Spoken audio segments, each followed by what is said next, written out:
Ida, murah je. Belah-belah RM1 pun ada. Assalamualaikum, hari ni teman nak share kat komen pot teman biasa beli minyak wangi. Dekat Setiawan je, dekat Market Mara ni. Arcade Mara. Dekat Setiawan. Jom, LQ Perfume. Kualiti bangsawan komen. Harga tak sampai pun RM50 satu botol tu.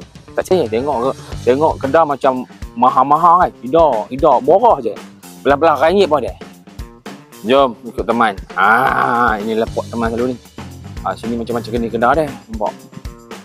Ramai belilah dari sini. Orang jangan tahu kedai ni.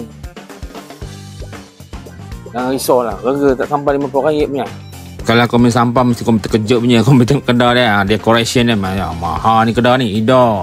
Komen jangan risau. Nemeh bagi harga marhan. Komen tahu. Ada lebih 100 jenis bau kat sini tahu. Komen kabur je. Komen nak bau komen mana. Ataupun komen bawa je minyak wangi komen tu. Botol minyak wangi tu komen tunjukkan Nemeh. Nemeh tahu je Canon. Kalau komen nak tahu Nemeh ni guna parti premium EDP tau. Dia tahanannya lebih 12 jam. Bau dia sama macam yang ori punya. Confirm insyaAllah. Kalau yang ada berapi-api tu, yang itu yang top sale lah. Yang ramai orang beli lah. Harga perfume kat sini kalau 35ml dalam RM49. Tapi kalau ada 10ml dalam RM19.90. Kalau perfume wanita, ada dua jenis. Fruity dengan candy. Kedai ni juga ada menerima buat tempahan lah. Kalau komen nak bagi goodies ke hadiah ke sampai-sampai kan. Rupa ni lah. Komen pilih. Bagi tahu Nemeh, nanti Nemeh buat lah. Adalah bayarannya nanti. Masih beli ya? Komen tengok ni.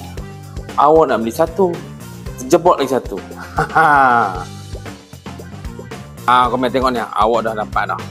Minyak wangi awak macam biasa standard. Satu lagi untuk orang Roma lah.